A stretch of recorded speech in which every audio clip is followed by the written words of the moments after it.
Santo Agostinho, Confissões.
Benefícios de Deus para com o homem. Invoco-vos, ó meu Deus, misericórdia minha, que me criastes e não vos esquecestes de quem vos esqueceu. Chamo-vos a minha alma, que preparastes para vos receber, inspirando-lhe esse desejo. Agora não desampareis aquele que vos invoca. Vós me prevenistes, antes de vos invocar, instastes comigo de tantos e repetidos modos, para que de longe vos escutasse, me convertesse e chamasse por vós, que chamáveis por mim. Sim, vós, Senhor, apagastes todos os meus delitos, para os não castigardes, como mereciam as obras de minhas mãos, as quais me afastaram de vós. Antecipastes todas as minhas obras, para me dardes a recompensa do trabalho de vossas mãos, que me criaram, porque vós já éreis antes de eu existir. Nem eu era digno de que vós me concedesseis a existência. Contudo, eis que existo por um gesto de vossa bondade, que precedeu tudo aquilo de que me fizestes. Não tivestes necessidade de mim, para nada, nem sou um bem tão valioso que de mim vos possais ajudar, meu Senhor e meu Deus. Não sou homem que, com os meus serviços, vos possa aliviar, como se vós sentисseis fadiga no trabalho. Nem o vosso poder diminui, se carecer das minhas homenagens. Se vos não prestar culto, não sucede como a terra, que fica inculta, seu lavrador a não cultivar. Devo servir-vos e honrar-vos, para que a felicidade me venha até mim de vós, de quem recebi a existência e a aptidão para gozar do bem. Deus, subsistência da criação. Com a plenitude da vossa bondade, subsistem as criaturas. O bem, embora inútil para vós e que, de modo algum, se pode igualar convosco, ainda que provenha de vós, não deixará de existir. Que merecimentos poderiam apresentar-vos o céu e a terra, para que no princípio os criasseis? Que tinham merecido essas naturezas, de ordem espiritual e corpórea, que criastes segundo a vossa sabedoria? Que me digam o que elas mereceram, para receber de vós cada uma, na sua espécie espiritual ou corporal, esse ser, mesmo imperfeito, informe e caminhando para a dissolução e para longe da vossa imagem. Um ser espiritual, ainda que informe, vale mais do que qualquer corpo material organizado. Por sua vez, o ser material, ainda que informe, é preferível ao puro nada.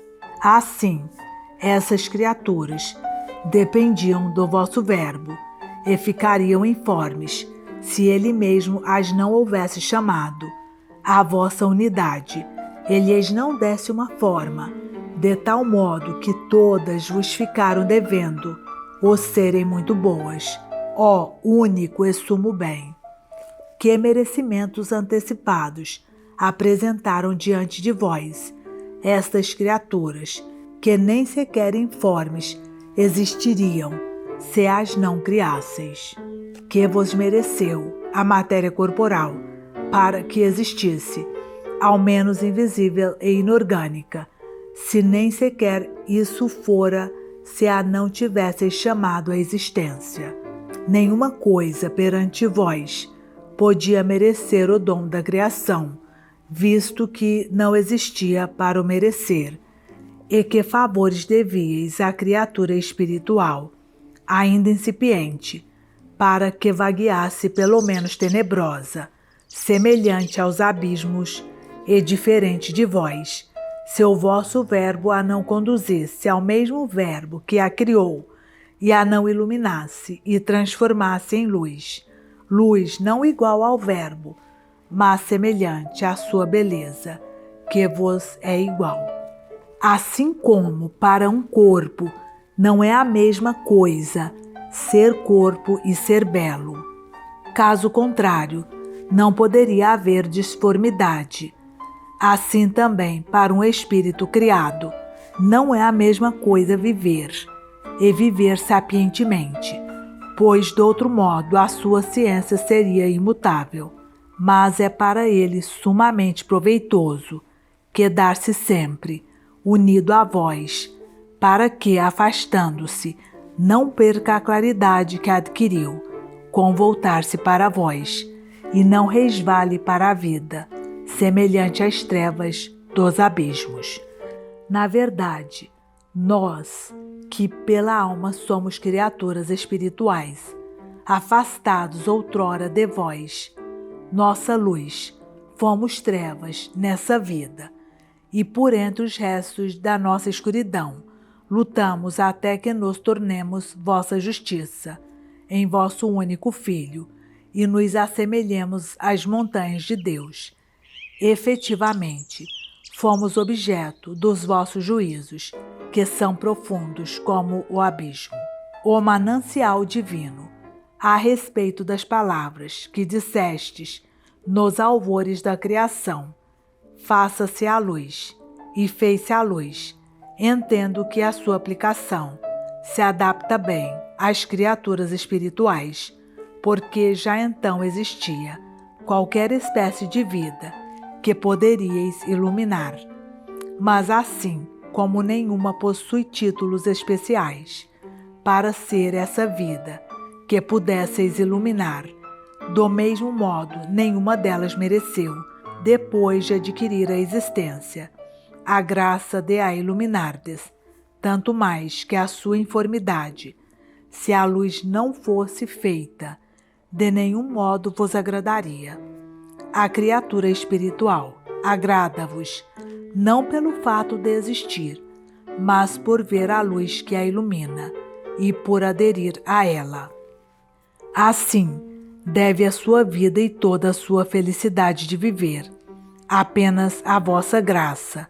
Com efeito, por uma feliz escolha, voltou-se para o que é incapaz de mudança, para melhor ou para pior. Voltou-se para vós, que sois o único que existis, o único que simplesmente existis para vós, que não possuís outra vida, senão a vida feliz, pois sois a vossa felicidade. Deus não precisa das criaturas. O que faltaria, portanto, ao vosso bem, que para vós consiste em vós mesmo, se essas criaturas espirituais, ou quaisquer outras interiormente, não existissem, ou, se permanecessem informes, não as fizestes por necessidade, levado unicamente pela plenitude da vossa bondade, as amoldastes e impusestes-lhes uma forma, mas não foi para completardes com elas o vosso gozo. A sua imperfeição desagrada-vos porque sois perfeito, e por isso as aperfeiçoais, para que vos possam agradar, e não para que hajais de ser aperfeiçoado por elas. Com efeito, o vosso espírito bom era levado sobre as águas, mas não era levado por elas, como se nelas descansasse. Disse que o vosso espírito bom nelas repousava, quando era ele que em si as fazia repousar. Mas a vossa vontade incorruptível e imutável, que se basta a si própria, era levada sobre aquela vida que tinhais criado. Para esta não é o mesmo viver e viver feliz, porque não deixa de viver, ainda que flutue na sua obscuridade. Essa vida tem necessidade de voltar-se para o Criador, de viver cada vez mais próxima da fonte da vida, de ver a luz na luz divina. Precisa de aperfeiçoar-se, iluminar-se e nela alcançar a felicidade. A Trindade Divina. Eis que me aparece, como no enigma, a Trindade. Sois vós, meu Deus, pois vós, Pai, criastes o céu e a terra, no princípio da nossa sabedoria, que é a vossa sabedoria, que de vós nasceu, igual e coeterna convosco, isto é, no vosso Filho. Já largamente falei, do céu, da terra invisível e informe, e do abismo das trevas, onde as naturezas espirituais permaneceriam errantes, na sua imperfeição primitiva, se não voltasse para aquele donde procede toda a vida, naquele abismo de trevas, a luz divina e espalhar alguns raios de beleza, para que fossem o céu do seu céu, que foi mais tarde criado, entre as águas superiores e as águas inferiores. No vocábulo Deus, eu entendia já o Pai que criou todas as coisas, e pela palavra princípio significava o Filho, no qual tudo foi criado pelo Pai. E como eu acreditasse que o meu Deus é trino, procurava a Trindade nas vossas Escrituras, e via que o vosso Espírito pairava sobre as águas. Eis a vossa Trindade, meu Deus, Pai, Filho e Espírito Santo. Eis o Criador de toda criatura. Porque pairava o Espírito sobre as águas. Que razão houve, ó luz verdadeira? Aproximo de vós o meu coração, para que me não iluda com falsidades e lhe dissipeis as trevas. Dizei-me, eu vou-lo peço pela nossa mãe, a caridade. Dizei-me a razão porque, só depois de se nomear o céu, a terra invisível e informe, e as trevas sobre os abismos, é que a Escritura fala no vosso espírito. Será porque convenha apresentá-lo dizendo que ele pairava sobre alguma coisa?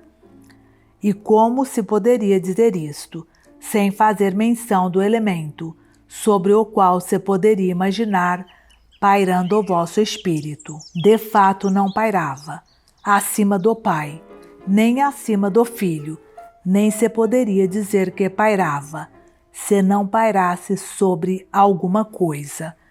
Era, pois, necessário falar primeiro do elemento sobre que pairava, e depois nomear aquele a quem não podia referir-se, de outra maneira, senão dizendo que pairava, mas porque não convinha apresentá-lo, senão dizendo que pairava.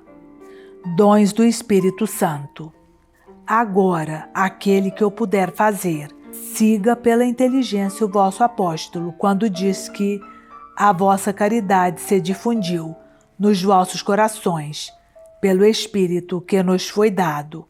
O apóstolo instrui-nos nas coisas espirituais, demonstrando-nos a excelsa via da caridade, e ajoelhando-se por nossa causa diante vós, para que conheçamos a altíssima ciência da caridade de Cristo. Por isso, como era sobreeminente, desde o princípio pairava sobre as águas, Mas a quem hei de falar? Como falar do peso da concupiscência, que nos arrasta para o abismo escarpado? Como falar da caridade, que nos eleva pelo vosso espírito adejante sobre as águas? Que termos empregarei?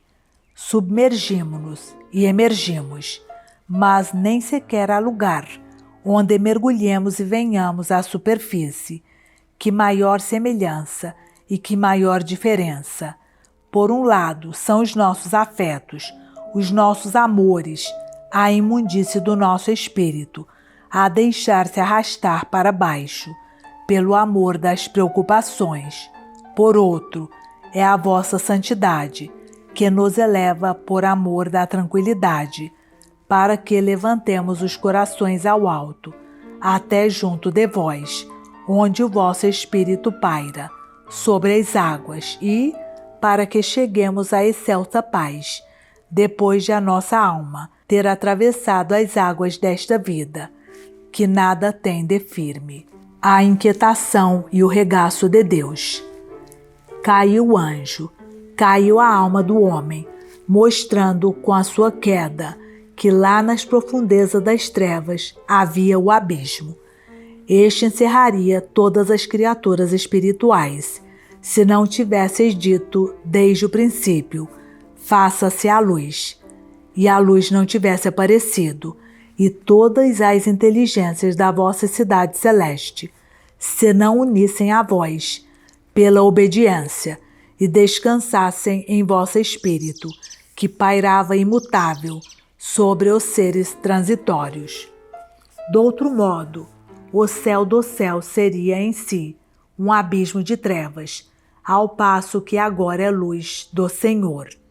Nesta lamentável inquietação dos espíritos caídos, que mostram as suas trevas despidas da vossa luz, suficientemente demonstrais quão sublime fizestes a criatura racional. Efetivamente, tudo o que for menor do que vós, de modo algum, a sacia na ânsia de felicidade e repouso. Por isso mesmo, nem sequer se contenta a si própria. Vós, o nosso Deus, esclareceis as nossas trevas. De vós provém as nossas vestes, tecidas da vossa luz. As nossas trevas serão como as trevas do meio-dia. Dai-vos a mim, ó meu Deus, entregai-vos a mim. Eu amo vós, e se é ainda pouco, fazei que vos ame com mais força. Não posso avaliar quanto amor me falta para ter o suficiente, a fim de a minha vida correr para o vosso regaço e não sair dele, enquanto se não esconder nos segredos do vosso rosto. Uma só coisa reconheço, é que tudo me corre mal, fora de vós, e não só à volta de mim, mas até em mim. Toda abundância, que não é o meu Deus, é para mim indigência. O peso do amor. Porventura, o pai e o filho não pairavam sobre as águas. Se imagina um corpo pairando no espaço, o conceito não se pode aplicar nem mesmo ao Espírito Santo, mas se considera a eminência imutável da divindade, pairando acima de tudo o que é transitório, então o pai e o filho também eram levados sobre as águas, como o Espírito Santo. Qual o motivo por que só se faz esta afirmação do Espírito Santo? Porque é que só a ele se refere a Escritura, ao falar de uma espécie de lugar, onde estava aquele que certamente não ocupa espaço, e do qual unicamente se disse que é o vosso dom. É no vosso dom que repousamos, nele gozaremos de vós. É o nosso descanso, é o nosso lugar. É para lá que o amor nos arrebata e que o Espírito Santo levanta o nosso abatimento desde as portas da morte. Na vossa boa vontade, temos a paz. O corpo, devido ao peso, tende para o lugar que lhe é próprio, porque o peso não tende só para baixo, mas também para o lugar que lhe é próprio.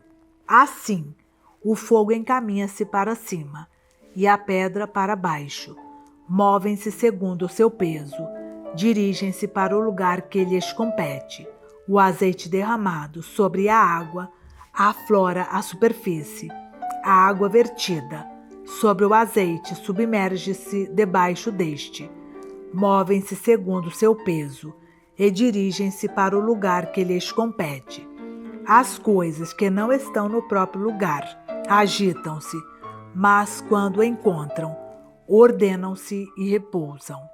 O meu amor é o meu peso, para qualquer parte que vá, é ele quem me leva.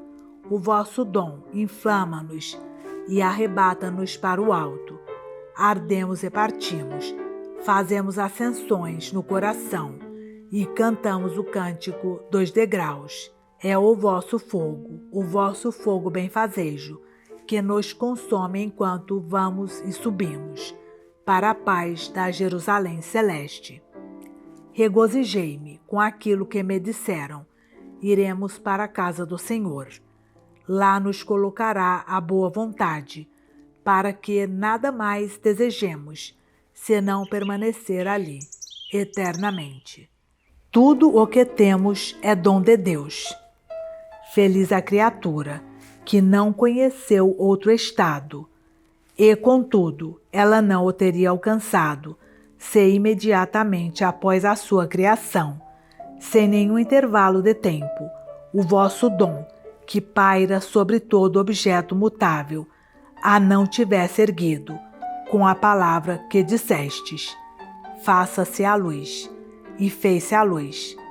Em nós distingue o tempo, em que fomos trevas, daqueles em que fomos feito luz. Mas daquela criatura, a Bíblia não faz mais que indicar o que ela teria sido, se não fosse iluminada. Por isso fala dela, como se antes fosse flutuante e tenebrosa. Assim, aparece melhor a causa que a conduziu ao resplendor inextinguível e a transfigurou em luz. Entenda estas coisas, aquele que puder, e o que não puder, que vos peça a graça de as compreender. Mas, por que razão, este me faz perguntas importunas, como se eu fosse a luz que ilumina todo o homem, vindo a este mundo. A concepção da Trindade.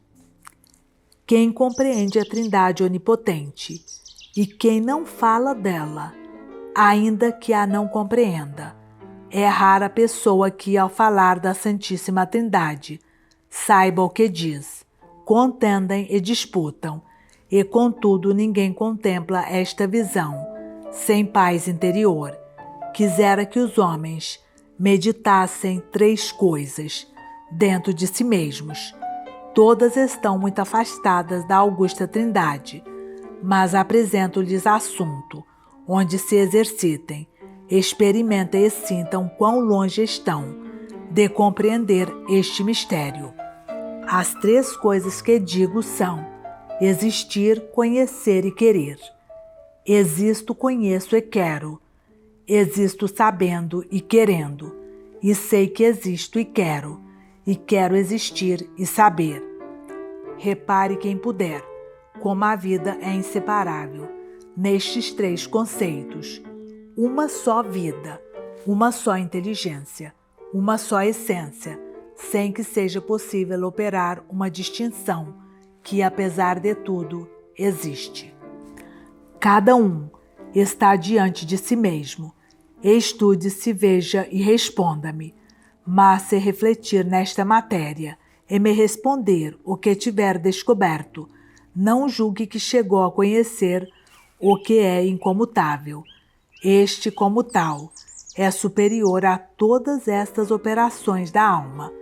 É incomutável no ser, incomutável no conhecimento e incomutável na vontade.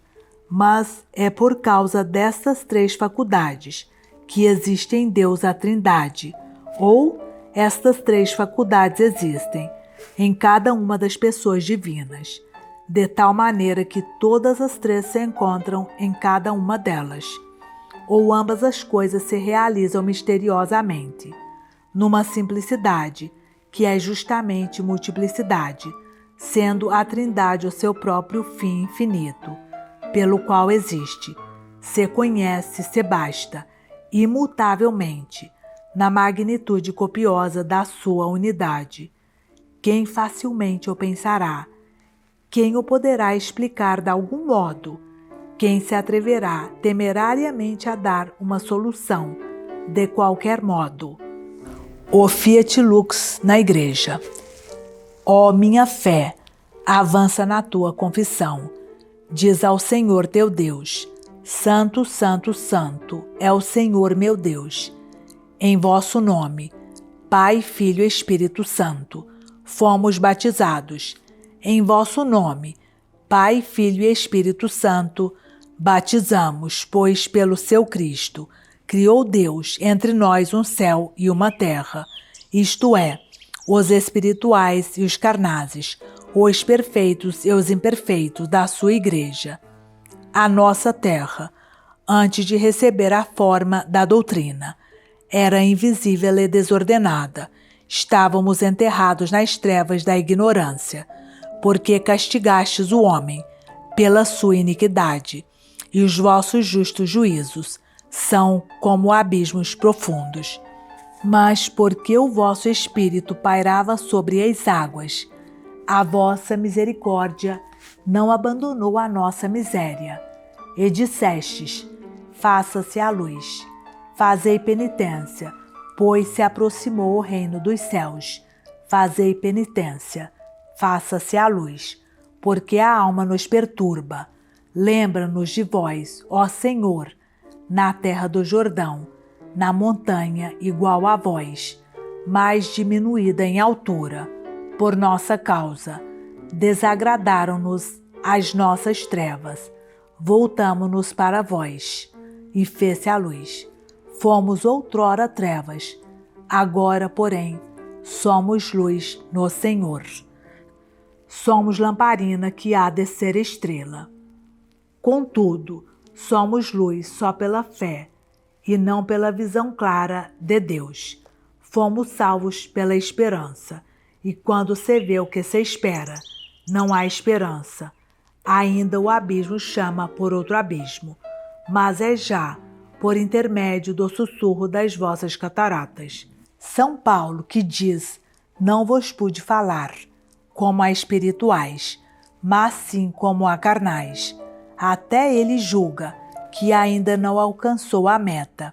Assim, esquecendo-se das coisas passadas, estende o seu pensamento para as coisas futuras e geme sob o peso que o esmaga. A sua alma anseia pelo Deus vivo, como os servos pelas fontes vivas, e exclama: quando chegarei lá?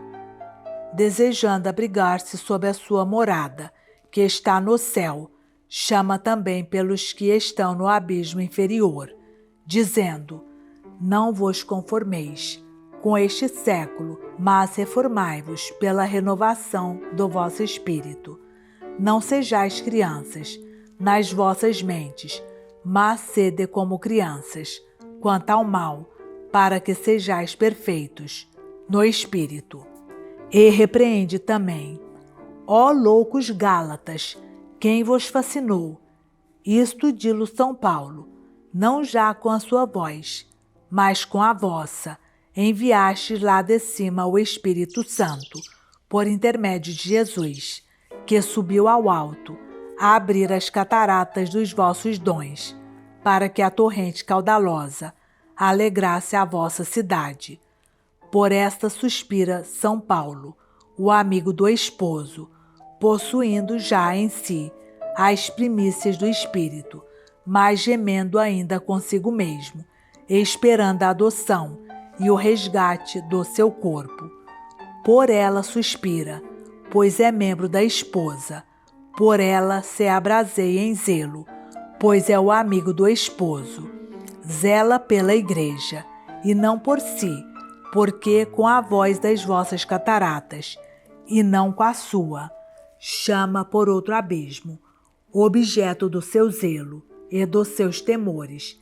Receia que, assim como a serpente enganou a Eva, com a sua astúcia, assim os sentidos dos imperfeitos degenerem da castidade que está no nosso esposo, vosso único filho. Quão resplandecente será aquela luz da sua beleza, quando o contemplarmos, tal qual é, e tiverem passado as lágrimas que se tornaram o meu pão de dia e de noite, ao perguntar-se-me todos os dias, onde está o teu Deus? Na esperança. E eu digo, meu Deus, onde estais? Onde estais vós?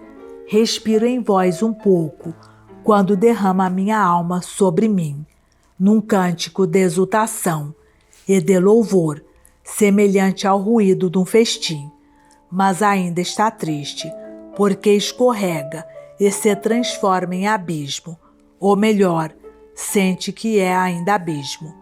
A minha fé, a fé que acendestes à minha frente, para de noite alumiar meus pés, diz-lhe, porque estás triste, ó minha alma, e porque me perturbas? Espera no Senhor, a sua palavra é lâmpada para os teus passos. E espera e persevera, até que passe a noite, que é a mãe dos maus, até que passe a ira do Senhor, ira de quem fomos filhos, quando outrora éramos trevas. Destas arrastamos ainda os restos no corpo morto pelo pecado, até que chegue o alvorecer do dia, e se dissipem as sombras. E espera no Senhor. De manhã por-me-ei na sua presença. Eu o contemplarei, sempre o hei de louvar. De manhã por-me-ei na sua presença. Verei a salvação do meu rosto, isto é, o meu Deus, que vivificará os nossos corpos mortais, pelo seu Espírito, que em nós habita. Ele desliza misericordiosamente a superfície do nosso interior, tenebroso e flutuante. Recebemos por isso, nesta peregrinação, o penhor de sermos a luz nesta vida, ao sermos salvos pela esperança.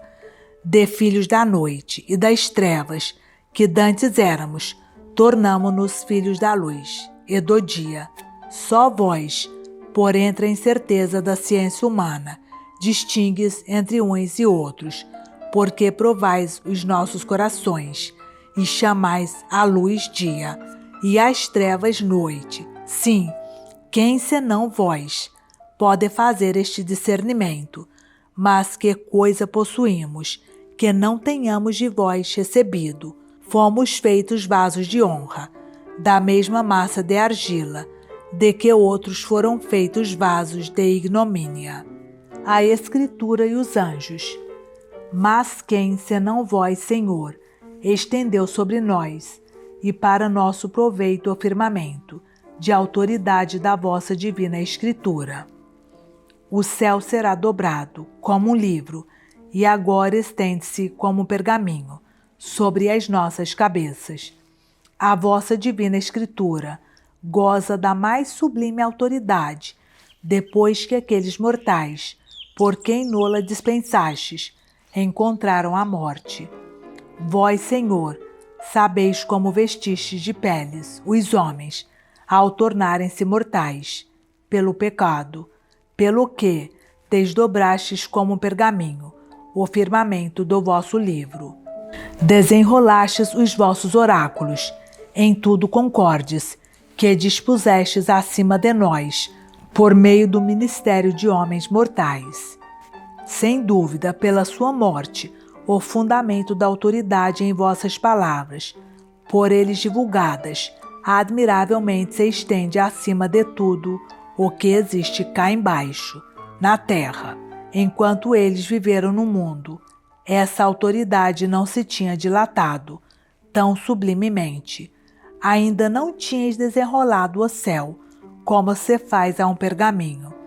ainda não tinhas divulgado por toda parte a fama que alcançariam aos nossos olhares.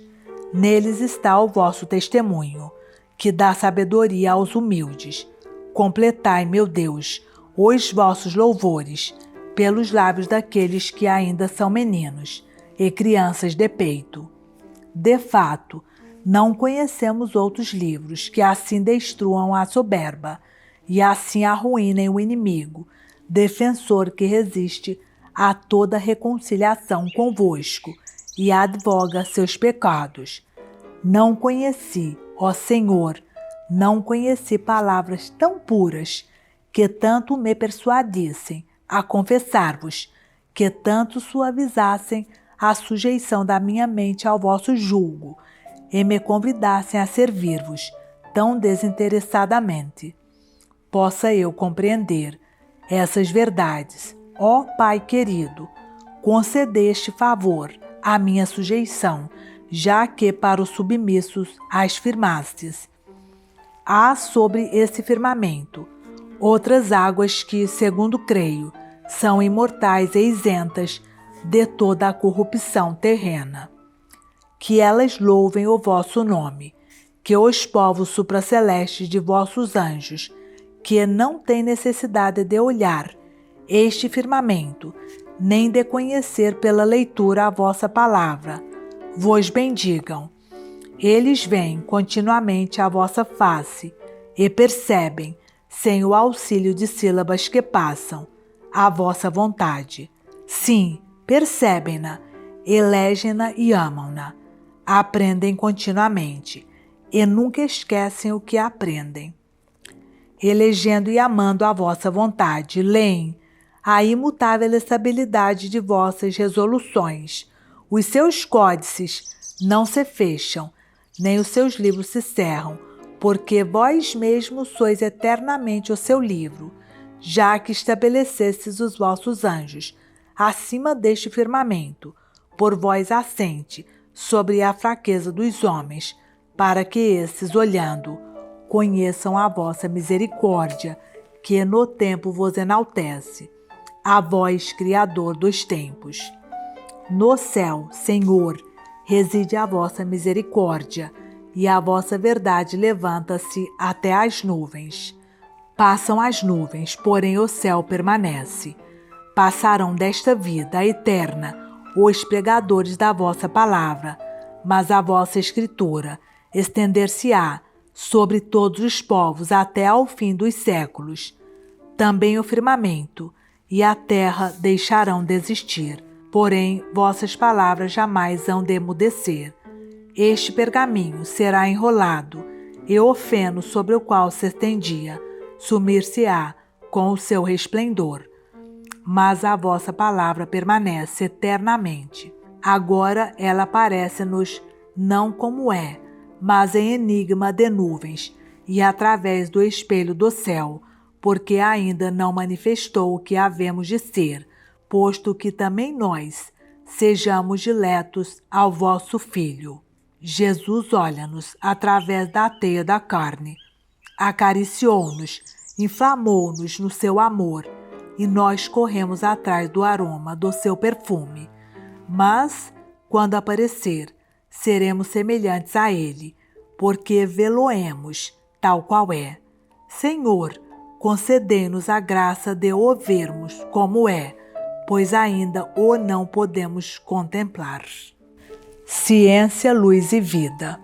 Ora, assim como sois o ser absoluto, assim também sois o único que possui a verdadeira ciência. Vós sois imutável na vossa existência, imutável a vossa sabedoria, imutável na vossa vontade. A vossa essência sabe e quer, imutavelmente. A vossa sabedoria é e quer imutavelmente. A vossa vontade imutavelmente é e sabe. Nem parece justo aos vossos olhos que o ser mutável e por vós iluminado conheça a luz imutável como ela se conhece a si própria. Por isso, a minha alma é, aos vossos olhos, como terra ressequida, sem água, porque assim como ela se não pode iluminar por si mesma, assim também, por virtude própria, se não pode saciar. Em vós jorra a fonte da vida, e na vossa luz veremos a luz. As águas amargas, alegoria dos mundanos. Quem é que reuniu num só espaço as águas amargas? Tem estas como fim obter uma felicidade temporal e terrena. Para alcançar, não se poupam esforços, apesar de serem já muitos e variados os cuidados que as agitam. Quem, Senhor, senão vós, disseis águas que se reunissem num só lugar, e que aparecesse a terra enxuta, sedenta de vós. O mar é vosso, fostes vós que o fizestes. Foram as vossas mãos que formaram a terra enxuta. Chama-se mar, não a amargura das vontades, mas a reunião das águas. Reprimis as tendências mais das almas e determinais os limites até onde podem avançar as águas, para que as ondas se quebrem contra si próprias. Assim, criais o mar do mundo, submetido ao vosso poder universal. Porém, as almas, que têm sede de vós, e que aparecem aos vossos olhos, separadas do mar, do mundo, por outra vocação, vós as regais com uma água misteriosa e doce, para que a terra dê o seu fruto. E então, quando vós, seu dono e seu Deus, o ordenais, a nossa alma germina em obras de misericórdia, conformes à sua própria condição, amando o próximo, ajudando-o nas necessidades materiais. Essa terra, a alma misericordiosa, contém em si esta semente de compaixão, conforme for a sua semelhança, com o próximo, porque é o sentimento nascido da nossa miséria, que nos leva a ter piedade dos que estão precisados, na proporção em que desejaríamos que nos auxiliassem, se tivéssemos as mesmas necessidades. Devemos socorrer o próximo não somente nas coisas fáceis, semelhantes às ervas, nascidas de sementes, mas também obsequiá-lo com uma proteção forte e vigorosa. Assim a terra produz árvores de fruto, isto é, obras que arrebatam das mãos dos poderosos, os que sofrem vitupérios, e lhes dão a sombra da nossa proteção, com o roble resistente da verdadeira justiça. Os justos, astros no firmamento. Assim como vós, Senhor, criais e repartis a alegria e a força, assim eu vou-lo peço, nasça também da terra a verdade. A justiça olhe para nós do céu e façam-se astros no firmamento. Repartamos o nosso pão com os que têm fome. Alojemos em nossa casa o pobre sem abrigo. Vistamos os nus e não desprezemos os que, habitando sob o mesmo teto, são nossos semelhantes. Nascidos estes frutos na nossa terra, vede, Senhor, como a germinação é boa. Fazei que apareça a nossa luz, no momento oportuno. Com esta pequena colheita das nossas boas obras, fazei que obtenhamos a graça de nos elevarmos até à contemplação das delícias do Verbo da vida, para que brilhemos no mundo, como astros, fixos no firmamento da vossa Escritura. Nela ensinai-nos a distinguir as coisas inteligíveis das sensíveis, como o dia da noite. Nela ensinai-nos a diferenciar as almas espirituais daquelas que se entregam aos sentidos. Deste modo, já não sois vós o único a separar a luz das trevas nos arcanos da vossa inteligência, como sucedia antes de estar criado o firmamento. Também as vossas criaturas espirituais, momento depois da vossa graça se ter manifestado através do mundo, brilham sobre a terra, dividindo o dia da noite e determinando as diferenças dos tempos. Com efeito, a antiga aliança passou, e eis que surge outra nova. A nossa salvação está mais perto do que quando começamos a acreditar. A noite avançou em sua marcha e aproximou-se o dia. Vós coroais o ano da vossa bênção, enviando operários para a vossa messe, em cuja sementeira outros trabalharam, e enviando-os também para outra sementeira, cuja colheita não se há de recolher antes do fim dos séculos. Deste modo realizais os desejos dos justos e abençoais os seus anos. Porém, vós sois sempre o mesmo, e nos vossos anos, que não têm fim, preparais um celeiro para os anos que passam. Por um desígnio eterno, lançais sobre a terra os dons celestes no tempo determinado. A uns dais, por meio do Espírito Santo, a palavra da sabedoria, semelhante a grande corpo luminoso, destinado àqueles que se deleitam, como ao raiar do dia, com a luz cintilante da verdade. A outros dais, por meio do mesmo Espírito, a palavra da ciência, corpo já menos luminoso.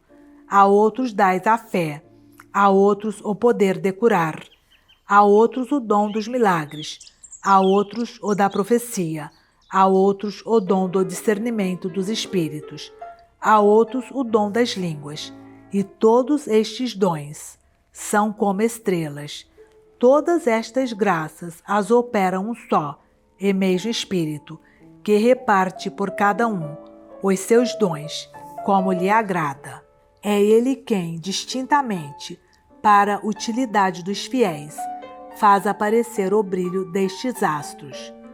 O dom da ciência, que contém todos os vossos mistérios, os quais, como a lua, têm a sua fase segundo os tempos, e todos os outros dons, sucessivamente mencionados, comparei-os eu às estrelas, mais do brilho da sabedoria, com que se alegra o anunciado dia, distinguem-se tanto que, em sua comparação, não são mais do que o começo da noite. Porém, os vossos dons são necessários àqueles a quem vosso servo prudente, São Paulo, não pôde falar como a homens espirituais, mas como a homens carnais. Ele que pregou a sabedoria entre os perfeitos. Quanto ao homem carnal, como menino em Cristo que ainda se sustenta de leite, não se considere abandonado na sua noite, mas esteja contente com a luz da lua e das estrelas, até que alcance forças para poder mastigar alimentos sólidos e fixar os olhos no brilho do sol. Eis o que, sapientissimamente, nos ensinais, nosso Deus, no vosso livro, no vosso firmamento, para que discernamos todas as coisas por meio de uma contemplação inefável, apesar de estarmos sujeitos, por enquanto, às constelações, ao tempo, aos dias e aos anos. Alegoria da terra enxuta.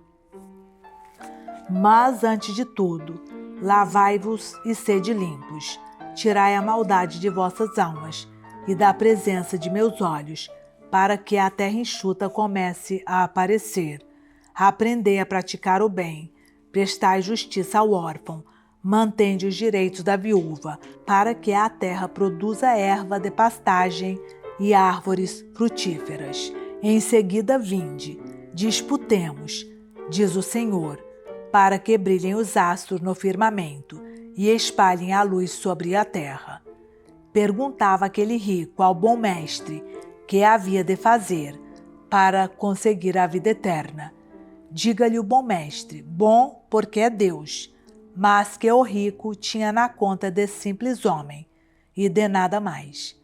Diga-lhe o bom mestre que se quiser conseguir a vida, guarde os mandamentos e aparte de si a amargura da malícia e da iniquidade, que não mate, não cometa adultério, não roube, não pronuncie falsos testemunhos, para que apareça a terra enxuta e germine o respeito ao pai e à mãe, e o amor ao próximo.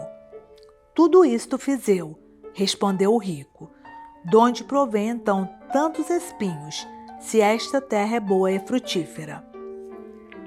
Vai, arranca os silvados densos da avareza, vende quanto possuis, enche a tua alma de frutos, dando tudo aos pobres, e terás um tesouro no céu. Segue ao Senhor, se queres ser perfeito, e do número daqueles que ele instrui na divina sabedoria. O Senhor sabe a distinção que é preciso formular entre o dia e a noite, e fará que a conheças para que tenhas lugar entre os astros do firmamento do céu. Isto não se poderá realizar se o teu coração não estiver no céu, o que igualmente não acontecerá sem nele residir o teu tesouro, como ouviste dizer ao bom mestre. Mas a terra estéril entristeceu-se e os espinhos sufocaram a palavra divina. Vós, porém, geração escolhida, fraco segundo o mundo, que deixastes tudo para seguir ao Senhor, caminhai em seu seguimento e confundi os fortes. Segui-o com os pés resplandecentes e brilhai no firmamento, para que os céus narrem a sua glória. Sabei distinguir entre a luz dos perfeitos, que não é ainda como a dos anjos, e as trevas dos pequenos, a quem não faltou a esperança. Resplandecei sobre toda a terra, e que o vosso dia, incandescente com o sol, revele ao dia a palavra da sabedoria, e que a noite iluminada pela lua anuncie à noite a palavra da ciência. A lua e as estrelas alumiam a noite, mas esta não as obscurece, antes, pelo contrário, elas esclarecem a noite na medida em que pode ser iluminada. Assim sucedeu nos princípios da Igreja, como se Deus dissesse: apareçam os astros no firmamento do céu, e subitamente se produzisse um ruído vindo do céu, como se soprasse um turbilhão veemente de vento. Foram vistas línguas de fogo que, dividindo-se, pousaram sobre cada um dos apóstolos. Assim se criaram, no firmamento do céu, astros que possuíam a palavra da vida. Discorrei por toda parte luminares sacrossantos, astros brilhantes. Vós sois a luz do mundo, e não deveis permanecer sob o alqueire. Aquele a quem vos ligastes foi exaltado e exaltou-vos. Discorrei e dai-vos a conhecer a todas as gentes. Interpretações místicas. Que o mar conceba também, e dê à luz as vossas obras, e que as águas gerem os répteis de almas vivas. Pois, separando o precioso do vil, vós vos tornastes a boca de Deus, por quem ele diz: que as águas produzam, não as almas vivas que a terra origina, mas répteis dotados de almas vivas, e as aves que voam sobre a terra. Os vossos sacramentos são como estes répteis, que pelas obras dos vossos santos, ó meu Deus, deslizaram por meio das ondas das tentações do século, para banharem os gentios com vosso nome, e os regenerarem pelo vosso batismo. Então, no início da Igreja, foram operadas grandes maravilhas, semelhantes a enormes cetáceos, e as vozes dos vossos mensageiros voaram sobre a terra, perto do firmamento, da vossa escritura. Esta protegia-os com sua autoridade, e sob esse firmamento voavam para qualquer parte que se dirigissem. Não há língua, nem palavras em que não se ouçam as suas vozes. Efetivamente, o brado dos apóstolos espalhou-se por toda a terra, e as suas palavras chegaram até aos confins do orbe. Vós, Senhor, as multiplicastes com as vossas bênçãos. Porventura, falta a verdade? Ou confundo a questão, misturando os conhecimentos claríssimos referentes a estas coisas resplendorosas no firmamento do céu, não as distinguindo das obras corporais criadas no mar agitado do mundo e sob o firmamento do céu? Não, certamente. Por um lado, as noções acerca dos seres materiais são sólidas e invariáveis, nem se multiplicam de geração em geração, como as luzes da sabedoria e da ciência. Por outro, estes seres orgânicos comportam muitas e variadas operações corporais, e crescendo uns de outros, multiplicam-se sob a vossa bênção, ó meu Deus. Consolastes por este meio o fastio dos sentidos do corpo, permitindo que uma verdade única seja figurada e apresentada ao entendimento, de múltiplos modos, por meio de diversas operações sensíveis. Eis as maravilhas que as águas produziram, pela onipotência da vossa palavra. As necessidades dos povos, afastados da vossa eterna verdade, provocam estes prodígios, por intermédio do vosso Evangelho. Efetivamente, foram as águas que lançaram de suas entranhas essas maravilhas. A sua amargura doentia deu ocasião a que esses seres se originassem da vossa palavra. Todas as coisas são belas, pois vós sois o seu autor, mas vós que criastes tudo, sois indizivelmente mais belo. Se Adão, pela sua queda, não se tivesse afastado de vós, não se difundiria do seu regaço a salsugem do mar, isto é, o gênero humano, profundamente curioso, procelosamente entumecido, inconstante e movediço nas suas ondas. Não seria necessário que, no meio de tantas águas, os vossos dispensadores descobrissem material e sensivelmente tantos fatos alegóricos e palavras misteriosas. Foi assim que me ocorreu interpretar aqueles répteis e aves. Até mesmo os homens imbuídos e iniciados neste simbolismo não avançariam mais no conhecimento desses mistérios se a sua alma, subindo mais alto, não se robustecesse na vida espiritual e se após as palavras iniciais do batismo não aspirasse à perfeição. A alma cristã, pelo que não foi o mar profundo, mas a terra separada das águas amargas que lançou de si, impelida pela vossa palavra, não répteis de almas vivas e aves, mas uma alma viva, já não tem necessidade do batismo, imprescindível aos gentios e igualmente indispensável para ela, quando ainda se encontrava coberta pelas águas. A alma não pode entrar no reino dos céus por outro caminho, porque assim o determinastes. Não busca deslumbramentos de milagres para se enraizar na fé. Essa alma é a terra fiel separada das águas amargas do mar, símbolo do paganismo. Por isso, não deixa de acreditar, mesmo que não veja milagres e prodígios, pois o prodígio das línguas não é para os fiéis, mas para os infiéis. A terra, por vós estabelecida sobre as águas, não tem necessidade desta espécie de aves que as águas produziram, em obediência à voz do vosso mando. Enviai-lhe a vossa palavra, por intermédio dos vossos mensageiros.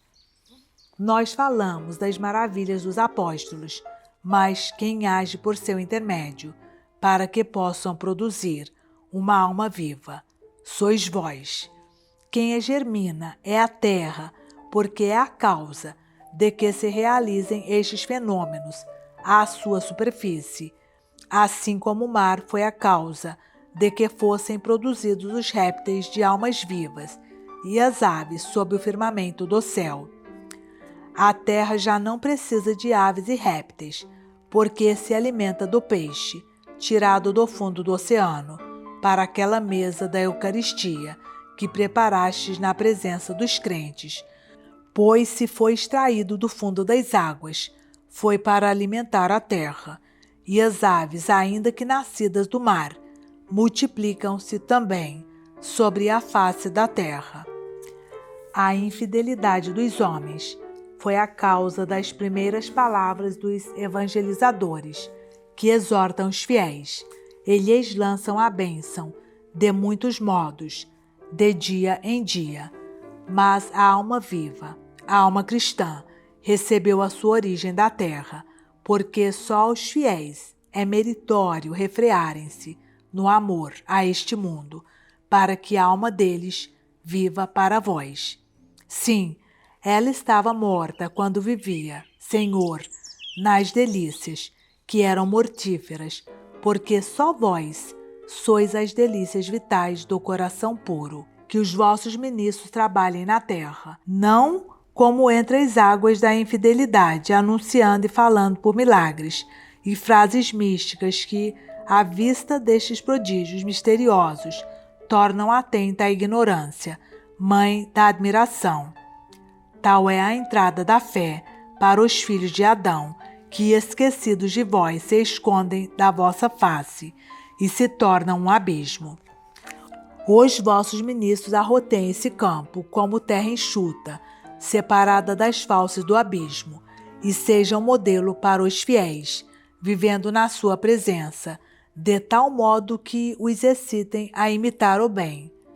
Assim os fiéis ouvem não só para ouvir, mas também para praticar o que lhes é ensinado. Buscai a Deus e a vossa alma viverá, para que a terra produza uma alma viva.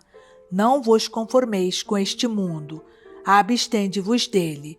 Se a alma evita o mundo, vive, e se o busca, morre. Refreai-vos na violenta bestialidade da soberba, no prazer inerte da luxúria, na fama enganadora da ciência, a fim de que as alimárias sejam mansas e os animais domésticos sejam domados, e as serpentes não sejam venenosas. Tais são as paixões da alma, representadas alegoricamente. Mas o desdém da arrogância, o prazer da torpeza e o veneno da curiosidade são os movimentos da alma inerte, a qual não morre a ponto de carecer de todo o movimento. Morre afastando-se da fonte da vida e é arrebatada pelo mundo que passa e com o qual se conforma. A vossa palavra, porém, meu Deus, é fonte de vida eterna e não passa.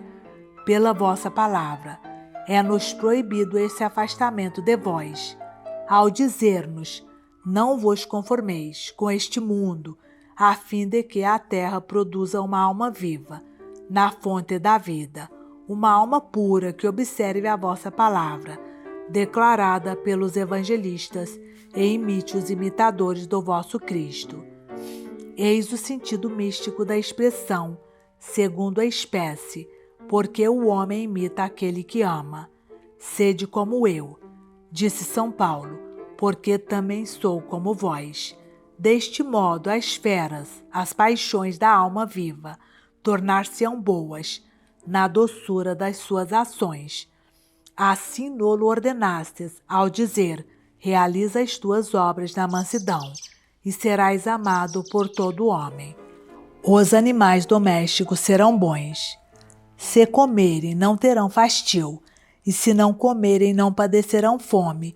As serpentes tornar-se-ão boas, não serão venenosas para fazerem mal, mas astutas para se acautelarem. Investigarão a natureza das coisas temporais, tanto quanto basta, para compreenderem por meio das coisas criadas a eternidade. Estes animais, as paixões, servem à razão, quando vivem refreados em todos os seus caminhos de morte e forem bons. Renovação de espírito. Deste modo, Deus Senhor e Criador nosso, quando os afetos do amor mundano forem refriados.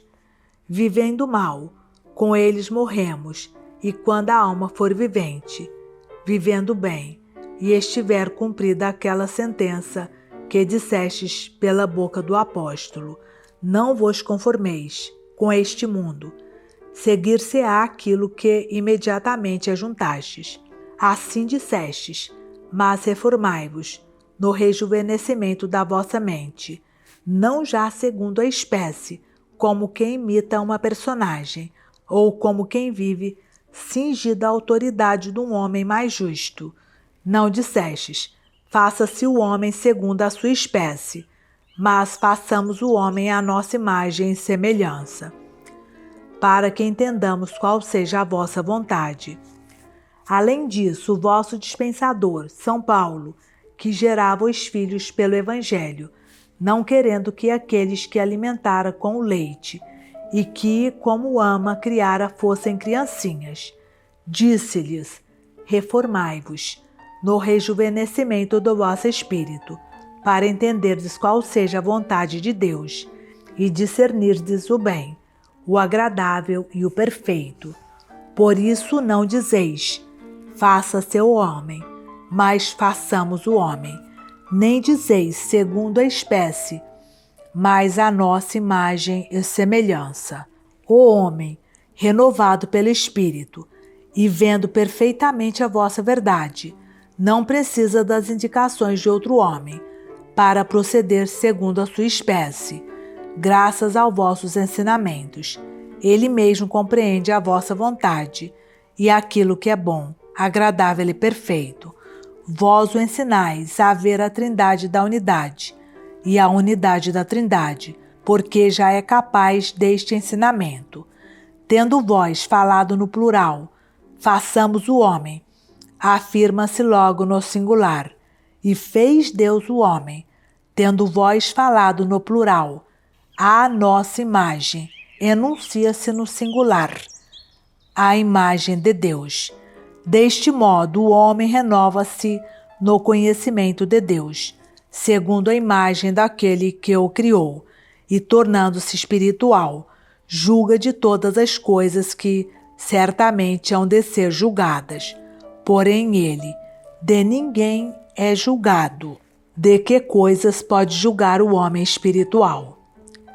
Quando, porém, lemos que o homem julga todas as coisas, isto significa que tem poder sobre os peixes do mar, sobre as aves do céu, sobre todos os animais domésticos e feras, sobre toda a terra e sobre os répteis que pela terra se arrastam.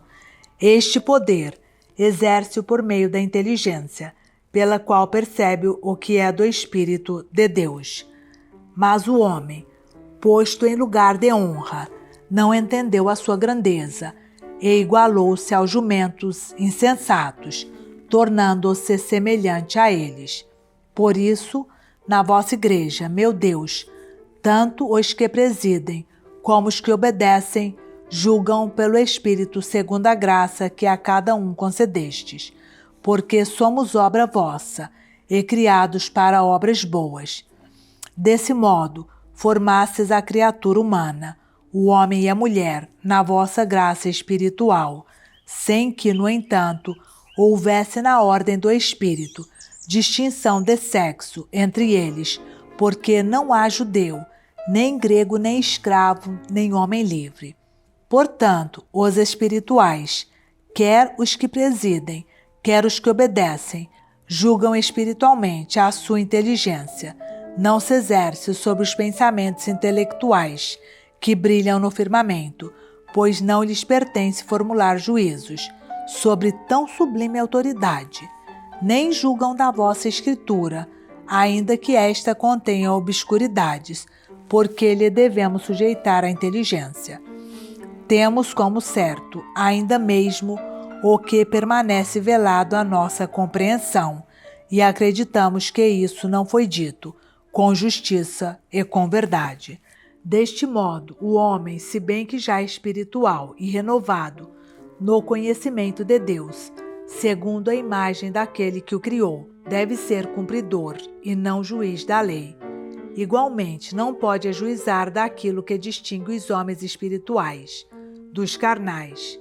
Estes, meu Deus, são conhecidos aos vossos olhos, ainda se não manifestaram a nós, com nenhuma das suas obras, para que pelos seus frutos os conheçamos.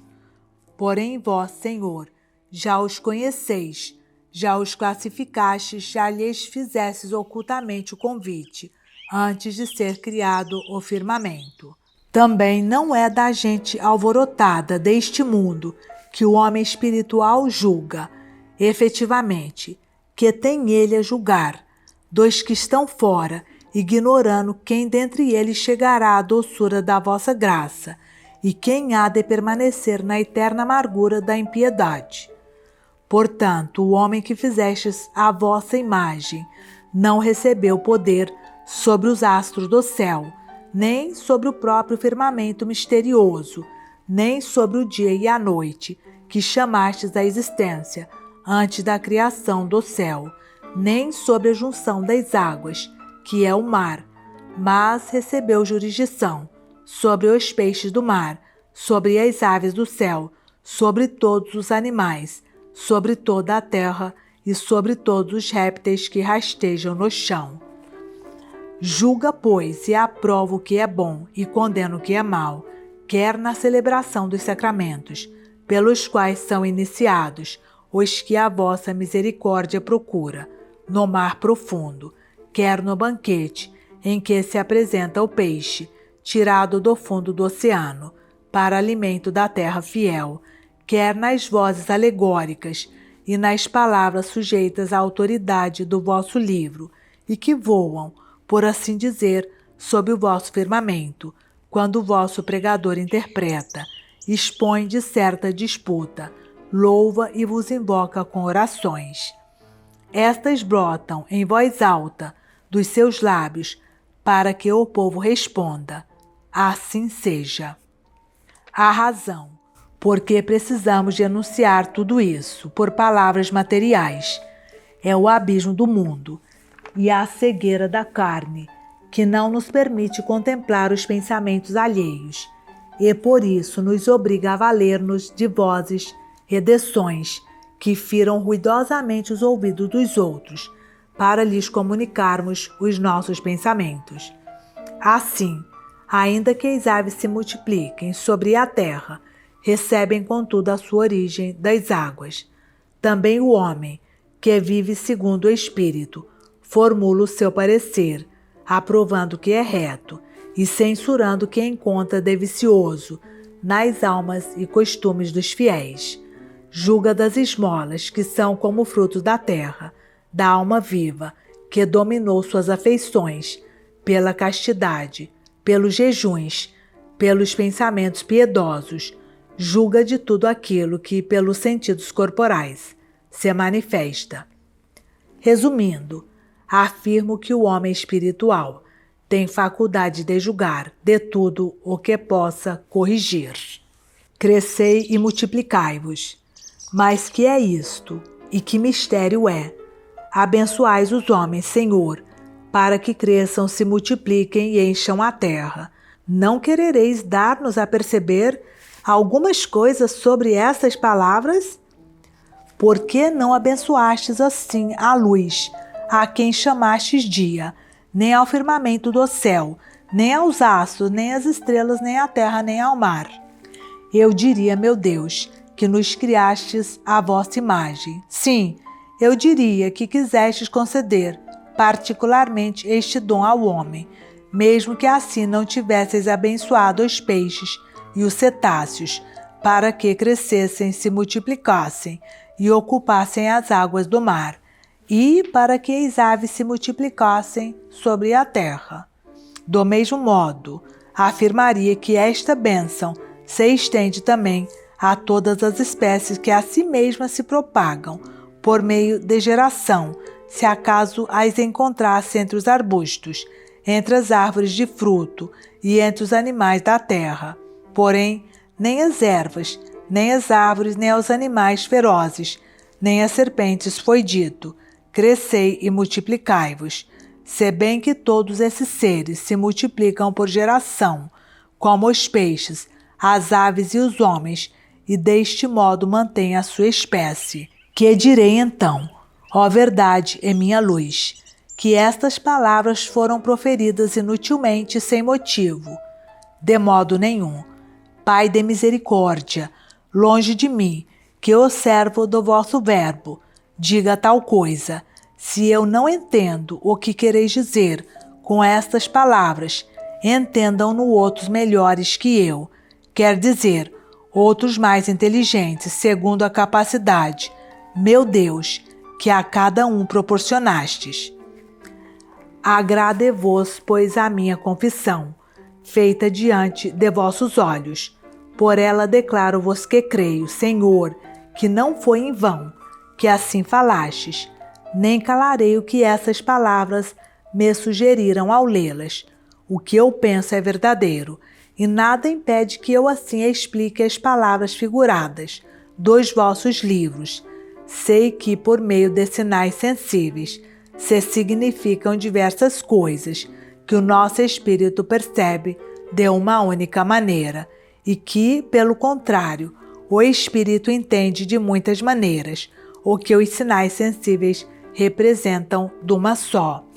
Assim, por exemplo, o amor de Deus e do próximo, com quantas metáforas em que inúmeras línguas, e em cada língua com que inúmeras expressões, se enuncia de maneira concreta.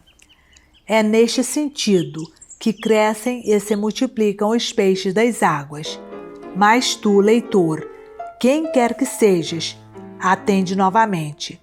A Escritura declara de uma só maneira, e a nossa voz também, de um só modo, pronuncia estas palavras. No princípio criou Deus o céu e a terra. E, no entanto, não é verdade que se interpretam sob vários aspectos, não sofística e falsamente, mas segundo a variedade de pontos de vista legítimos.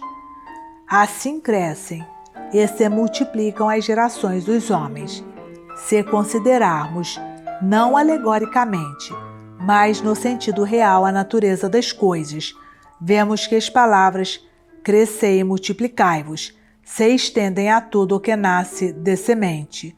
Se, pelo contrário, as interpretarmos em sentido figurado, que era, a meu ver, o que a Escritura pretendia, a qual, com certeza, não atribui inutilmente esta bênção só às crias dos peixes ou aos filhos dos homens, encontraremos uma grande multidão de criaturas corporais e espirituais, simbolizada no céu e na terra. As almas dos justos e perversos, simbolizadas na luz, e nas trevas, os santos legisladores por quem Deus nos deu a lei, simbolizados no firmamento, que foi estabelecido entre as águas superiores e as águas inferiores, a sociedade dos povos amargurados, pelas suas paixões, simbolizada no mar, as afeições das almas piedosas, simbolizados na terra enxuta, as obras de misericórdia praticadas nesta vida, simbolizada nas ervas que nascem de sementes e nas árvores frutíferas, os dons espirituais, manifestados para a utilidade do próximo, simbolizado nos astros do céu, as afeições chegradas pela temperança, simbolizadas na alma viva. Em tudo isso, pois, encontramos variedade, abundância e acréscimo, mas que uma só coisa cresça e se multiplique de tal modo que se anuncie de muitas formas e uma só perfeição se entenda de muitas maneiras, não encontramos senão nos símbolos sensíveis e nas alegorias concebidas pelo Espírito. Nós entendemos como equivalendo a símbolos sensíveis as gerações criadas nas águas, porque esses símbolos foram necessariamente motivados pela profundeza da nossa miséria carnal. Simbolizamos também, por gerações humanas, as alegorias concebidas pelo Espírito, por causa da fecundidade da razão. Por isso, Senhor, creio que dissestes a uns e a outros, crescei e multiplicai-vos. Por meio desta bênção, concedei-nos o poder e a licença de enunciar, de diversos modos, o que o nosso espírito concebe, de uma maneira simples, e de perceber, sob várias formas, o que nos vossos livros lemos enunciado obscuramente, de uma só maneira. É assim que se povoam as águas do mar, que não se moveriam sem estas diversas interpretações. É assim que as várias gerações dos homens enchem a terra, cuja aridez se fertiliza pela paixão da verdade, sob o domínio da razão. Os frutos da terra. Quero também expor, Senhor meu Deus, o que me sugere a vossa Escritura, ao continuar a lê-la, e diluei sem me envergonhar. Exporei verdades que me inspirastes, e aquilo que vós quisestes que eu daquelas palavras deduzisse. Nem creio que diga verdade, se outro além de vós me inspirar, pois só vós sois a verdade, e todo o homem é mentiroso. Por isso quem fala de si mesmo enuncia mentiras. Portanto eu, para falar verdades, falarei do que me inspirastes. Destes-nos para alimento todas as ervas semeáveis, que produzem semente à superfície de toda a terra, e as árvores que têm em si o fruto, junto com o germe. Não nolas concedestes só a nós, mas também às aves do céu, aos animais da terra e às serpentes. Não as ofertastes, porém, aos peixes e aos grandes cetáceos. Dizíamos nós que nestes frutos da terra se significavam e representavam alegoricamente as obras de misericórdia, as quais brotam da terra fecunda para ocorrerem as necessidades da vida. O piedoso Onesífero era semelhante a esta terra. Foi a sua casa que concedestes misericórdia por ter matado a sede muitas vezes ao vosso servo Paulo e por si não ter envergonhado das cadeias do apóstolo. O mesmo fizeram os irmãos que da Macedônia lhe forneceram o necessário, dando com isso mostras de produzir iguais frutos. Igualmente se queixava São Paulo de algumas árvores que lhe não deram o fruto que deviam. Por isso diz: na minha primeira defesa ninguém me assistiu, todos me abandonaram, que isto lhes não seja imputado. Devemos dar estes frutos aos que nos ministram doutrina, conforme a razão, explicando-nos os divinos mistérios. Por este motivo os frutos são-lhes devidos, como a homens, são-lhes devidos também, como a almas vivas, pois dão-nos exemplos de todas as virtudes. Do mesmo modo, esses frutos são-lhes devidos, como a aves do céu, por causa das suas bênçãos, que se multiplicam sobre a terra, pois a toda ela se estendeu a sua voz. Almas refloridas, São Paulo. Mas com estes frutos só se nutrem aqueles que alegremente os saboreiam. Os outros, cujo Deus é o seu ventre, não podem regozijar-se com eles. Até mesmo nos que dão esmola, o fruto não é o que eles dão, mas o espírito com que a oferecem. Vejo por isso perfeitamente qual era a fonte destas alegrias em São Paulo, que servia a Deus, e não ao seu ventre. Vejo e intensamente me congratulo com ele. Receber o apóstolo, por intermédio de Epafrodite, as ofertas que lhe enviaram os filipenses. Vejo a causa da sua alegria. O que o alegrava era aquilo de que São Paulo se nutria, pois afirma com verdade: alegrei-me sumamente no Senhor, por ter de novo florescido a vossa estima para comigo, em que antes abundáveis, já que eu vos tinha causado aborrecimento. Portanto, tinham eles emurchecido com um prolongado aborrecimento, e como que secaram para os frutos das boas obras. Congratula-se com eles, porque refloresceram, e não se congratula consigo mesmo, por terem acudido à sua indigência. Por isso declara São Paulo, logo a seguir: não digo isto porque alguma coisa me falte, pois nas circunstâncias em que me acho, aprendi a contentar-me, sei passar privações e sei viver na abundância. Em tudo e por tudo tenho sido ensinado a tolerar a fartura e a penúria, a estar na abundância e a sofrer necessidades. Tudo posso naquele que me conforta. Qual o motivo da tua alegria? Ó grande Paulo, qual o motivo do teu júbilo? de que te alimentas, ó homem renovado, para o conhecimento de Deus, segundo a imagem do que te criou, ó alma viva, tão iura, língua alada, que nos fala de mistérios. Porque a esta espécie de animais se deve tal alimento? Dize-me, o que é que naquela obra dos Filipenses servia de manjar a tua alma? A alegria. Ouçamos o que segue. Contudo, diz ele, fizeste bem em compartilhar da minha tribulação. O que lhe dá alegria, o que o nutre, é terem eles procedido bem, e não o ter sido alargada a sua estreiteza. Por isso, meu Deus, ele afirma, vós, na angústia, dilatastes meu coração. Aprende em vós, que o confortais, a estar na abundância e a sofrer privação. Também vós, ó Filipenses, acrescenta ele, sabeis que no começo da pregação do Evangelho, quando parti da Macedônia, nenhuma igreja teve comigo intercâmbio para dar e para receber, senão vós somente, porque para Tessalônica várias vezes enviastes, com que ocorrera as minhas necessidades.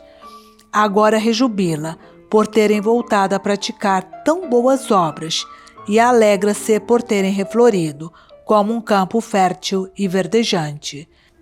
Seria acaso, por causa das suas precisões, pois declarou, ocorrestes às minhas necessidades? Alegra-se porventura por causa disso? Não de certo, como o sabemos, porque logo acrescenta, não é a vossa dádiva que eu busco, mas o fruto. Aprendi de vós, meu Deus, a distinguir entre a dádiva e o fruto. A dádiva é o próprio objeto, oferecido por quem nos provê, nas necessidades, como dinheiro, comida, bebida, roupa, posada e ajuda. O fruto, porém, é a boa e sincera vontade do doador. O nosso mestre, na verdade, não disse somente o que receber um profeta, mas acrescentou, na sua qualidade de profeta, nem afirmou apenas quem receber um homem justo, mas acrescentou também, na sua qualidade de justo. Deste modo, aquele receberá a recompensa do profeta, e este a do homem justo. Não se limita só a dizer, o que der um copo de água fresca a um dos mais pequeninos dos meus, mas ajuntou, só na sua qualidade de discípulo. Por isso conclui, em verdade vos digo, não ficará sem recompensa. É uma dádiva receber um profeta, receber um justo, dar um copo de água fresca a um discípulo. O fruto, porém, está em praticar esta ação, como a um profeta, como a um justo, como a um discípulo. Com o fruto, era Elias sustentado pela viúva, porque esta sabia que alimentava um homem de Deus, e por isso mesmo o alimentava. Porém o profeta nutria-se com a dádiva do corvo. Não era o Elias interior que era alimentado, mas só o Elias exterior, que poderia morrer à míngua deste alimento. Os peixes e os cetáceos. Portanto, Senhor, direi a verdade diante de vós.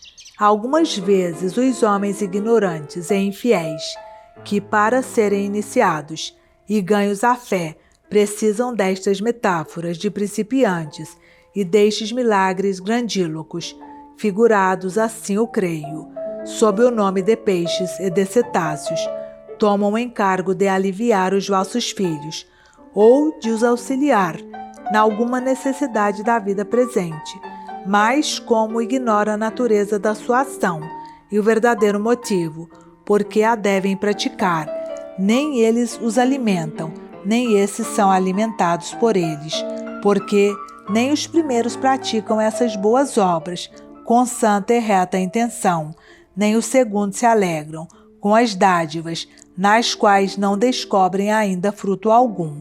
Ora, a alma só se alimenta daquilo que lhe traz alegria. Por isso os peixes e os cetáceos não se nutrem de alimentos que brotam da terra, só depois de separada e limpa da salsugem, das águas marinhas. A obra da criação é essencialmente boa. Vós vistes, ó meu Deus, todas as coisas que criastes, pareceram-vos elas muito boas, e assim também nós as vemos e as achamos igualmente excelentes. Depois de dizerdes a cada uma das espécies das vossas obras que fossem criadas, e depois de elas o serem, vistes que eram boas. 7 vezes contei-as eu, está escrito que vistes ser excelente a obra, por vós criada. Na 8ª declara-se que contemplastes todas as vossas criaturas, como obra vista de conjunto, e eis que elas, então, não só vos pareceram boas, mas muito boas. Cada uma das criaturas separadamente era boa, porém, consideradas em conjunto, eram não só boas, mas até muito boas. Isto mesmo afirma também a beleza de qualquer ser orgânico. Um corpo, formado de membros, todos belos, é muito mais belo que cada um dos seus membros, de cuja conexão harmoniosíssima se forma o conjunto, posto que também cada membro separadamente tenha uma beleza peculiar. Fora do tempo, inquiri atentamente se foram 7 ou 8 vezes que vos pareceram boas as vossas obras, ao agradarem-vos. Nessa vossa contemplação, não encontrei o tempo pelo qual pudesse compreender ser esse o número de vezes que admirastes a criação. Por isso exclamei: ó Senhor, eu creio que é verdadeira a vossa escritura, pois não fostes vós a autêntica e a própria verdade que editastes?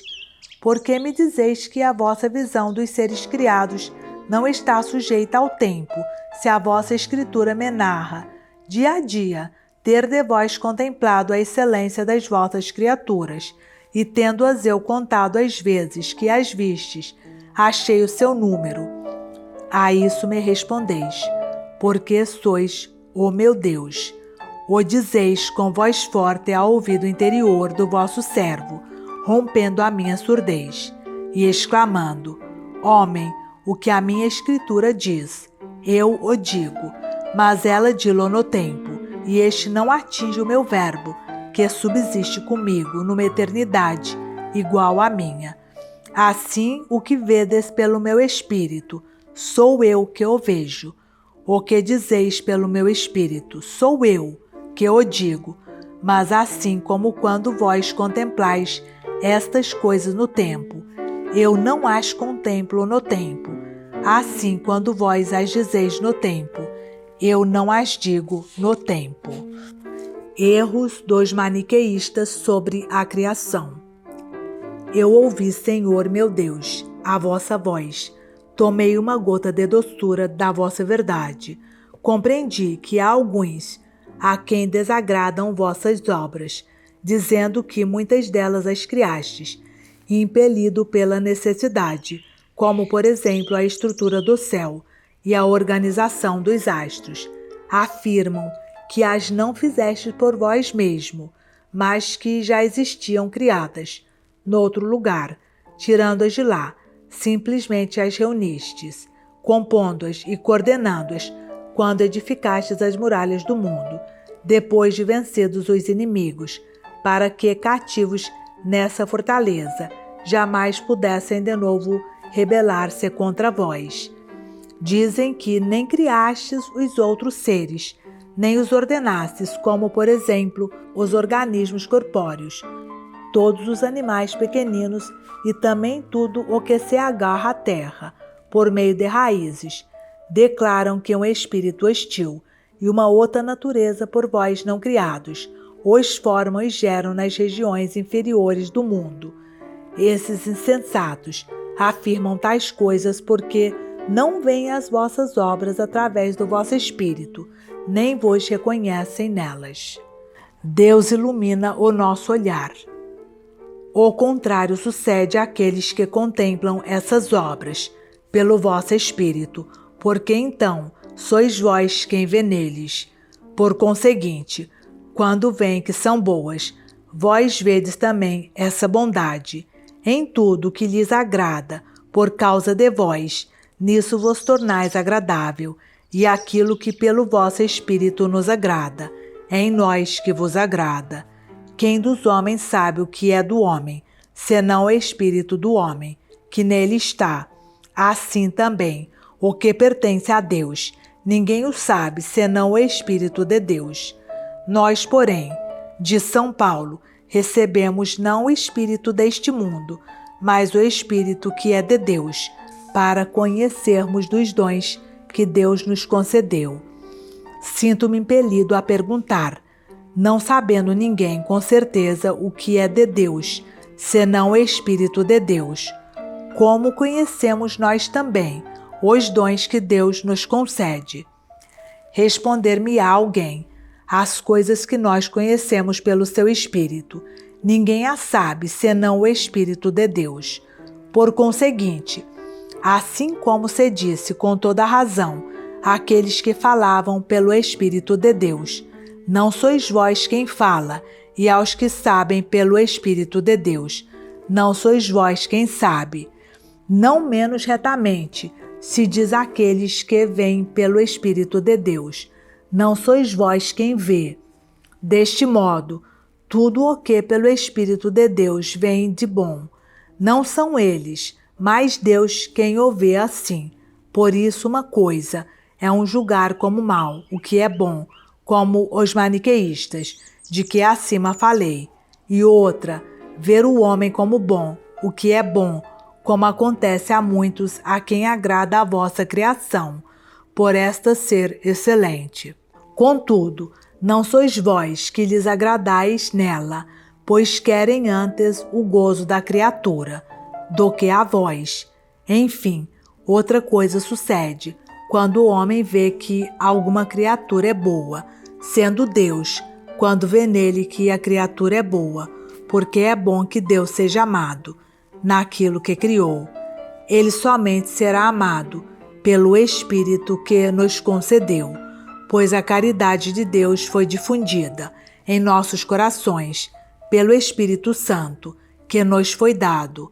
Por ele vemos que é bom tudo o que de qualquer modo existe, pois procede daquele que não existe, de qualquer modo, pois o que ele é o por essência.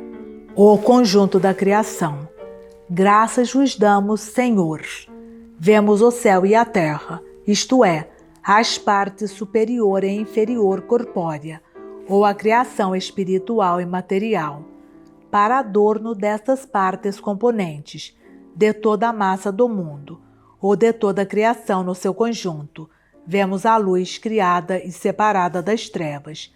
Vemos o firmamento do céu, quer o entendamos como sendo o primeiro corpo do universo, situado entre as águas espirituais superiores e as águas corporais inferiores, quer seja este espaço do ar, a que também se dá o nome de atmosfera. Por esta divagueiam as aves, entre as águas, que se lhes sobrepõem em forma de vapor, que em noites serenas caem em gotas de orvalho, e as águas em estado líquido, pela terra. Vemos a formosura das águas reunidas nas campinas do mar. Vemos a terra árida, nua ou de forma visível e ordenada, essa terra, mãe das plantas e das árvores. Vemos brilhar por cima de nós os luzeiros do céu, o sol bastar ao dia, a luz e as estrelas consolarem a noite, e as divisões do tempo serem designadas e medidas por todos estes astros. Contemplamos por toda parte o elemento da água, fecundo em peixe, em monstros marinhos e em aves, pois a densidade do ar, que sustenta o voo dos pássaros, cresce com a exalação das águas. Vemos a face da terra embelezar-se com animais terrestres. Vemos o homem, criado à vossa imagem e semelhança, constituído em dignidade, acima de todos os viventes e racionais, por causa de vossa mesma imagem e semelhança, isto é, por virtude da razão. e da inteligência. E assim, como na sua alma há uma parte que impera pela reflexão e outra que se submete para obedecer, assim também a mulher foi criada quanto ao corpo para o homem, ela possuindo sem dúvida uma alma de igual natureza racional e de igual inteligência. Está, quanto ao sexo, dependente do sexo masculino, assim como o apetite, de que nasce o ato, se subordina à inteligência, para conceber da razão, a facilidade em ordem ao bom procedimento. Estas são as coisas que contemplamos, as quais tomadas de per si, são belas, e em seu conjunto são ainda mais belas. A matéria e a forma do universo. Enalteçam-vos as vossas obras, para que vos amemos, que nós vos amemos, para que as vossas obras vos enalteçam. Elas têm princípio e fim no tempo, nascimento e morte, progresso e decadência, beleza e imperfeição.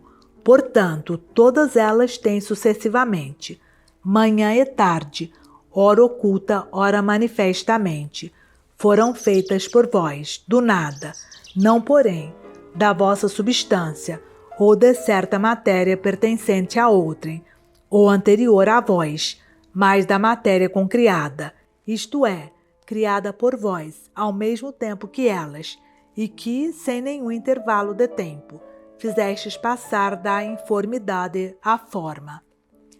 É certo que a matéria do céu é diferente da terra, e a beleza de um difere da beleza do outro, pois a matéria do mundo a tirastes do nada, e a beleza do mundo da matéria informe. Vós as criastes, contudo, ao mesmo tempo, a matéria e a forma, portanto, entre a criação da matéria e a da forma, não mediou nenhum espaço de tempo. Simbolismo da criação. Meditei igualmente sobre as verdades espirituais que quiseste significar, quer pela ordem e sucessão de vossas obras, quer pela ordem com que quisestes que fossem referidas. Notei que as vossas obras, consideradas singularmente, são belas, e em seu conjunto são ainda mais belas. No vosso Verbo, no vosso único Filho, criastes o céu e a terra, a cabeça e o corpo da Igreja, numa predestinação anterior a todos os tempos, sem manhã, nem tarde.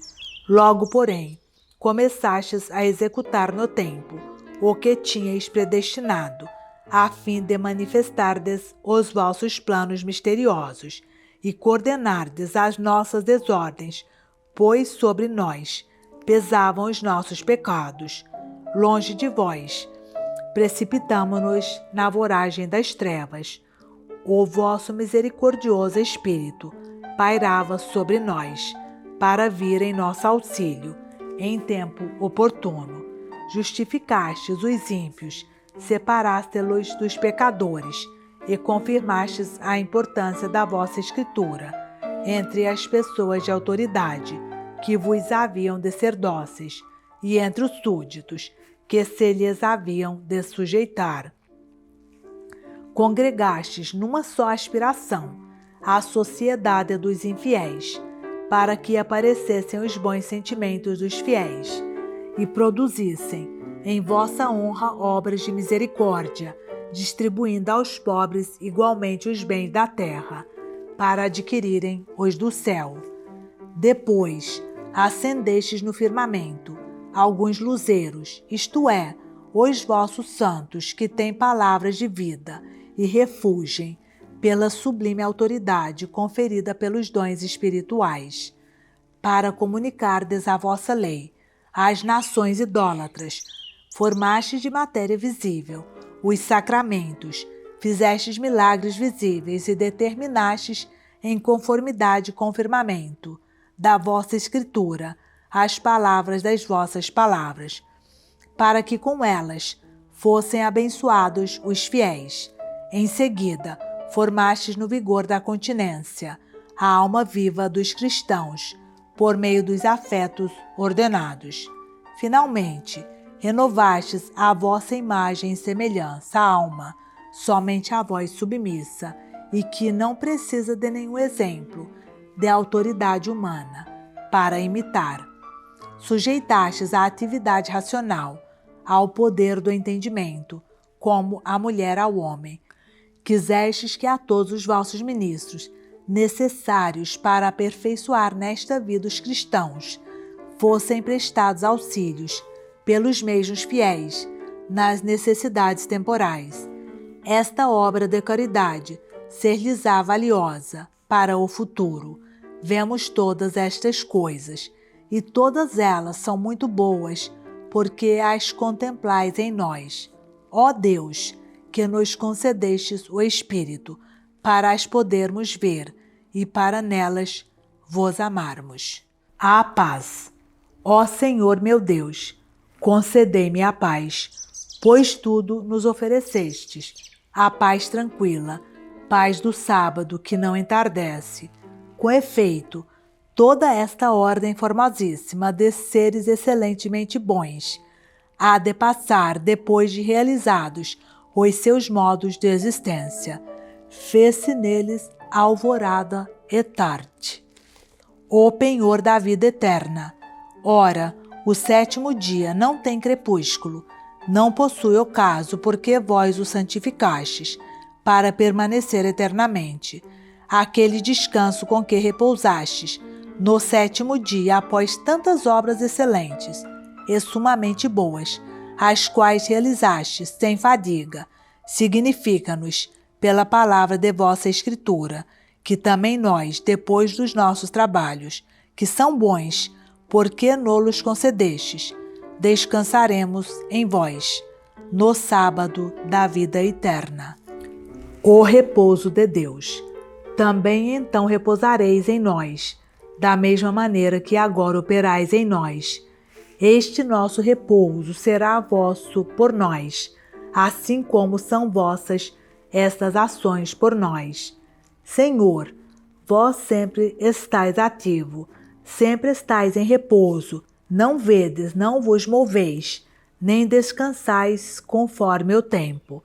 Porém, concedei-nos que vejamos no tempo, fazeis o próprio tempo, e o nosso repouso para além do tempo. A ação de Deus em nós. Nós vemos todas estas vossas criaturas, porque existem e têm ser, mas porque vós as vedes é que elas existem. Eternamente vemos que existem, e no nosso íntimo notamos que são boas. Vós, porém, as vistes feitas onde julgastes que se deviam fazer. Nós agora somos inclinados a praticar o bem, depois que o nosso coração o concebeu, inspirado pelo vosso Espírito. Mas, ao princípio, desertando de vós, éramos arrastados para o mal. Contudo, vós, meu Deus, e o único bem, nunca deixastes de nos beneficiar. Com a vossa graça, algumas obras realizamos, mas estas não são eternas. Depois de as termos praticado, esperamos repousar na vossa grande santificação. Vós sois o bem, que de nenhum bem precisa, estáis sempre em repouso, porque sois vós mesmo o vosso descanso. Quem dos homens poderá dar a outro homem a inteligência deste mistério? Que anjo a outro anjo, que anjo ao homem, a vós se peça, em vós se procure, a vossa porta se bata. Deste modo, sim, deste modo se há de receber, se há de encontrar, e se há de abrir a porta do mistério.